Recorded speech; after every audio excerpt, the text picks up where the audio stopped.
The Battle of Saragarhi. The Battle of Saragarhi was one of the most famous last stands of the British Indian Army. It took place on September 12, 1897, on the northwest frontier of British India and what is now Pakistan. Saragarhi was not a major fortress. It was a small signaling post between Fort Lockhart and Fort Gulistan, used to relay messages across the rugged frontier. Inside the post were 21 Sikh soldiers of the 36th Sikhs, commanded by Havildar Ishar Singh. Outside were thousands of Afridi and Ōrākau tribesmen. Estimates vary, but the attacking force is usually given as at least 10,000 men, possibly more. The attackers first tried to cut the link between the British forts. Saragarhi was the weak point. If it fell, communication between Lockhart and Gulistan would be broken. The Sikhs knew they were surrounded. They were offered chances to surrender, but refused. Instead, they kept signaling updates back to Fort Lockhart as the attack developed. From there, British officers could watch the post being swallowed, but they could not reach it in time. The fighting lasted for hours. The attackers tried to rush the walls, set fire to parts of the post, and force breaches. The defenders fired until ammunition ran low. As the position collapsed, the fighting moved closer, from the outer defenses into the interior. One of the most famous details is the final signalman, Gurmukh Singh, who continued sending messages almost until the end. According to tradition, he asked permission to stop signaling and join the fight. He was reportedly one of the last men killed. By the time Saragarhi fell, all 21 defenders were dead. The post was retaken 2 days later, but the last stand had already become a legend. All 21 Sikh soldiers were posthumously awarded the Indian Order of Merit, then the highest gallantry award available to Indian soldiers in British service. The Battle of Camarón. The Battle of Camarón was the last stand that became the founding legend of the French Foreign Legion. It took place on April 30th, 1863, during the French intervention in Mexico. A small detachment of the Foreign Legion was escorting a supply convoy when it was surrounded near the village of Camarón. The French force was tiny, around 65 legionnaires led by Captain Jean d'Anjou. The Mexican force was much larger, usually given at around 2,000 infantry and cavalry. D'Anjou was already a distinctive figure. He had lost his left hand years earlier and wore a wooden prosthetic. That detail later became central to the legend, because after the battle, his wooden hand was recovered and preserved by the Legion like a relic. The legionnaires took position inside a hacienda. It was a walled farm compound, with limited cover and no real chance of escape. The Mexicans offered them surrender. D'Anjou refused. He made his men swear to fight to the end. For hours, the legionnaires held off repeated attacks. They were short on water, surrounded by cavalry and infantry, and trapped under the Mexican sun. D'Anjou was killed during the battle, but the survivors kept fighting. As the day went on, the French position was reduced piece by piece. Ammunition ran low. Men were killed or wounded. The compound became less a defensive position and more a place to die slowly. By the final phase, only a handful of legionnaires could still fight. Mexican officers, impressed by their resistance, reportedly allowed the last survivors to surrender on honorable terms. Camarón did not change the course of the war in Mexico. The convoy was not saved in any decisive way. The French intervention itself would eventually fail. But for the Foreign Legion, Camarón became sacred. Every year, the Legion commemorates the battle. D'Anjou's wooden hand is brought out as a symbol of duty, discipline, and refusal to surrender. The Battle of Thermopylae. The Battle of Thermopylae took place in 480 BC during the Second Persian invasion of Greece. King Xerxes I of Persia had brought a massive army into Greece, intending to crush the city-states that had resisted Persian power. The Greeks could not match Persia in open country, so they chose a narrow pass called Thermopylae, meaning the hot gates. At the time, the road was squeezed between mountains and the sea. That mattered. In a narrow space, Persian numbers counted for less. The Greek force was led by King Leonidas of Sparta. The famous number is 300 Spartans, but they were not alone. Other Greek contingents fought there too, including hundreds of Thespians, Thebans, Phocians, and others.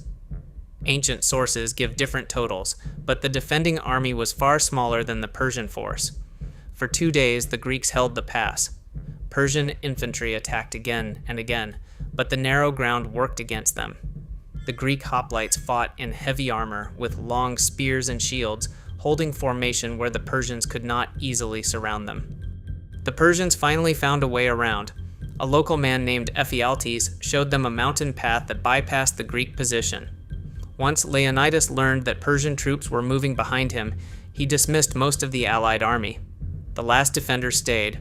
The final group included the Spartans, the Thespians, and others who either chose to remain or were forced to.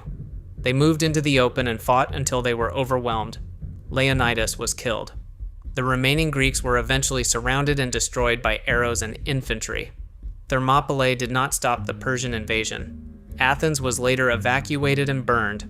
The real strategic turn came afterward, especially at the naval battle of Salamis. The Battle of Shiroyama. The Battle of Shiroyama took place on September 24, 1877, near Kagoshima. The rebels were led by Saigo Takamori, one of the most famous samurai of the Meiji era. Saigo had helped restore imperial rule, but later turned against the new government as Japan modernized and stripped the samurai of their old status. By the time his army reached Shiroyama, the rebellion was already lost. Saigo's remaining force had been reduced to only a few hundred men. They were exhausted, short on ammunition, and surrounded. Against them stood tens of thousands of Imperial Japanese army troops under Yamagata Aritomo, supported by modern rifles, artillery, and warships. The Imperial Army did not rush blindly. They built trenches, placed artillery, and tightened the ring around the hill. Saigo's men were trapped on high ground, looking down at the army of the new Japan. Before dawn, the bombardment began. Shells and rifle fire tore into the rebel position. The samurai had some firearms, but not enough ammunition to fight a long battle. Once their bullets ran low, the fight became impossible to sustain. Then came the final charge. The remaining samurai came down from Shiroyama with swords, closing into rifle fire and artillery. Saigo was wounded during the fighting. According to the traditional account, he asked his close companion Beppu Shinsuke to act as his second, and Beppu cut off his head to prevent his capture. Some later details are debated, but Saigo died on the battlefield that morning. By the end, the rebel force was destroyed. Shiroyama did not simply end a rebellion, it became a symbol of the old warrior class being crushed by the modern state it had helped create. The Imperial Army used conscripts, artillery, rifles, and centralized command. Saigo's men represented a fading military world of personal loyalty and samurai status. The Siege of Jadotville. The Siege of Jadotville took place in September 1961 during the Congo crisis. A company of the Irish Army's 35th Battalion was serving with the United Nations in Katanga, a breakaway province of the newly independent Congo. The Irish soldiers were stationed near the mining town of Jadotville, now Likasi. They were not expecting to become the center of a major battle. The company was commanded by Commandant Pat Quinlan. He had around 156 Irish soldiers under him. Against them came Katangi's forces, including gendarmes and mercenaries, with numbers far larger than the Irish position. Sources vary, but the attacking force is often given in the hundreds or thousands, with Belgian, French, and Rhodesian mercenaries involved. The attack began on September 13, 1961. Many of the Irish troops were attending open-air mass when the first shots came. The defenders reacted quickly and moved into prepared positions. Quinlan had already ordered defensive trenches dug around the camp. The Irish were surrounded, but they were not helpless. Their trenches, machine guns, mortars, and disciplined fire turned the position into a hard target. For days, the Katangis attacked. The Irish repelled repeated assaults and came under fire from a Fuga Magister jet, which strafed and bombed the position. Water and ammunition began to run low. Attempts to break through to them failed, including a relief column made up of UN troops. The Irish inflicted heavy casualties while suffering no combat deaths inside A Company, but they were isolated, outnumbered, and running out of supplies. Eventually, Quinlan surrendered after negotiating terms. At the time, the battle was politically uncomfortable. The soldiers were captured, then released later. For decades, the men of Jadotville felt ignored or blamed rather than honored.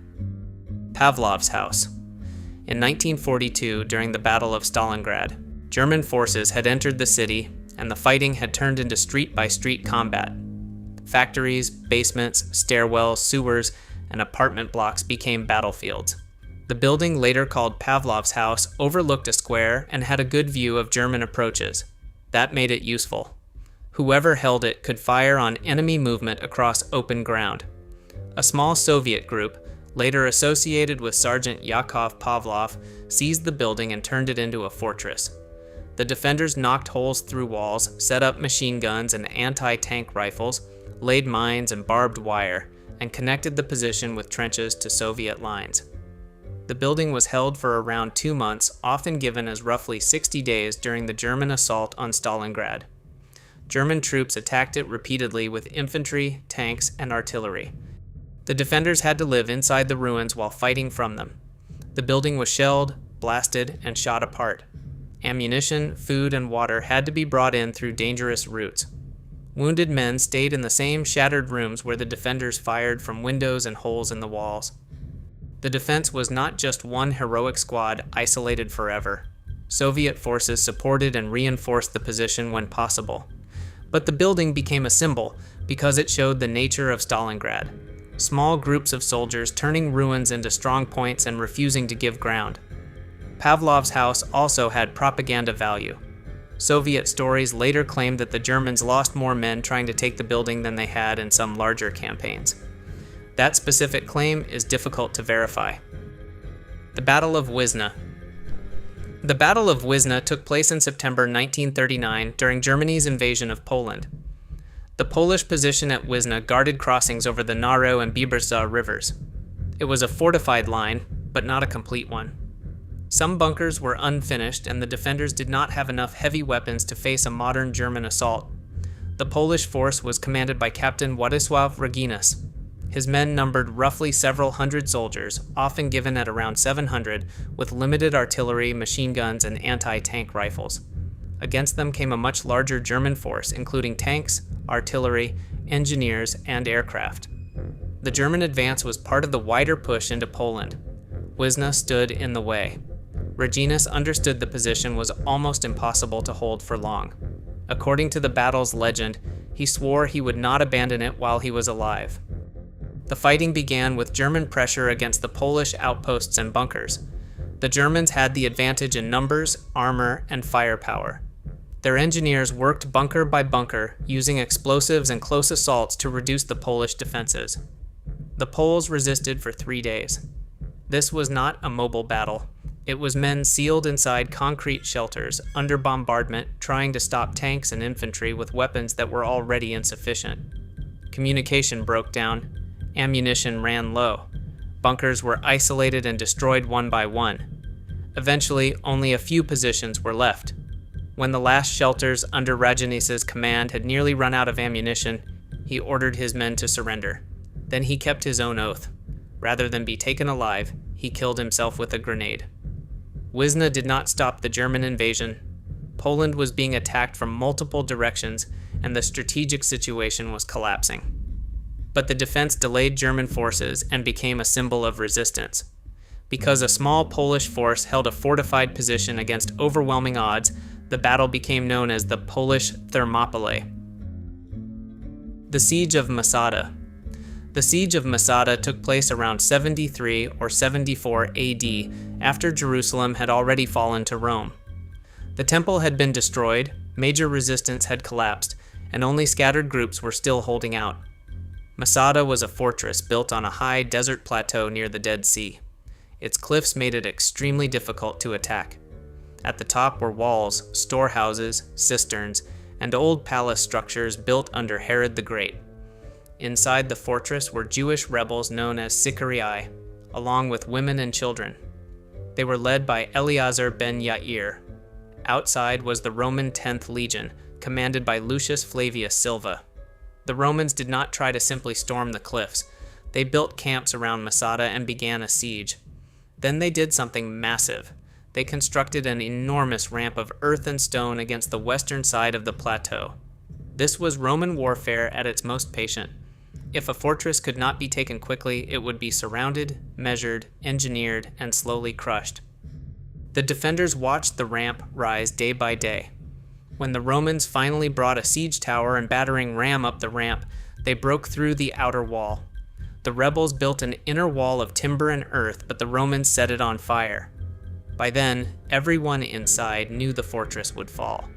According to the historian Josephus, Eleazar gave a final speech urging the defenders not to let themselves be captured, enslaved, or paraded by Rome.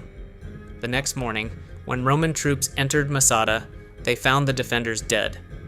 The traditional account says they had chosen mass suicide over surrender, though modern historians still debate parts of the story and how much of Josephus's version can be trusted. The Alamo. In 1836, during the Texas Revolution, Texan rebels had taken control of San Antonio, but Mexican President and General Antonio López de Santa Anna marched north with an army to crush the rebellion. The Alamo was an old Spanish mission, not a modern military fortress. Its walls were spread out, difficult to defend, and too large for the number of men inside. The garrison included figures who later became legendary, including William Barrett Travis, James Bowie, and Davy Crockett. Santa Anna's army arrived in February and surrounded the mission. Inside were roughly 180 to 250 defenders, depending on the estimate. Outside were thousands of Mexican troops. Travis sent appeals for help, including his famous letter calling for victory or death. Reinforcements were limited. Most of Texas was still disorganized and no large relief force arrived in time. For nearly 2 weeks, the defenders held out under bombardment. Santa Anna raised a red flag, traditionally understood as a signal that no quarter would be given. The Texans knew what that meant. If the walls were taken by assault, they could expect little mercy. Before dawn on March 6, 1836, the Mexican army attacked. Columns moved toward the walls in darkness. The defenders fired artillery and muskets, but they were too few to cover every section. Mexican troops reached the walls, climbed over, and forced the fight inside the compound. The battle became close and chaotic. Men fought around the barracks, chapel, and interior defenses. Bowie, sick and confined, was killed. Travis died near the wall. Crockett's exact death remains debated, but he also died in the battle or shortly after. By the end, nearly all the defenders were dead. The Alamo did not stop Santa Anna's campaign, but it bought time and became a rallying cry. Weeks later at San Jacinto, Texan forces attacked shouting, "Remember the Alamo." The Swiss Guard. In the early 16th century, Italy was caught in the wars between France, the Holy Roman Empire, the papacy, and rival Italian powers. Rome was wealthy, symbolic, and badly exposed. When imperial troops, many of them unpaid and angry, reached the city, discipline broke down. On May 6, 1527, the army stormed Rome. The city's defenses were overwhelmed. Soldiers poured through the walls, and the sack became one of the most violent moments in Renaissance history. Churches, palaces, and homes were looted. Civilians were killed, abused, or taken for ransom. Pope Clement VII was still in the Vatican. His personal guard was the Swiss Guard, a small force of professional soldiers sworn to protect him. They could not save Rome, but they could try to save the Pope. As imperial troops closed in, the Swiss Guard made their stand near St. Peter's Basilica and the Vatican. Their commander, Caspar Reust, was among those killed. The guards fought in a desperate defensive action while Clement was moved through the Passetto di Borgo, a fortified passage leading from the Vatican to Castel Sant'Angelo. The numbers are famous. Of 189 Swiss guards, 147 were killed. Their sacrifice gave Clement enough time to escape into the fortress. He survived, though he became effectively a prisoner there while Rome was looted around him. The sack shattered the image of Rome as untouchable. It also marked a brutal turning point in the Italian wars and deeply damaged the prestige of the papacy. For the Swiss Guard, the defense became central to their identity. To this day, new guards are sworn in on May 6th, the anniversary of the sack. The Battle of Long Tan. The Battle of Long Tan took place on August 18, 1966, in Phuoc Tuy Province, South Vietnam. The Australian base at Nui Dat had recently been established, and Viet Cong and North Vietnamese forces were operating nearby. That afternoon, D Company, 6th Battalion, Royal Australian Regiment, moved into a rubber plantation near the village of Long Tan.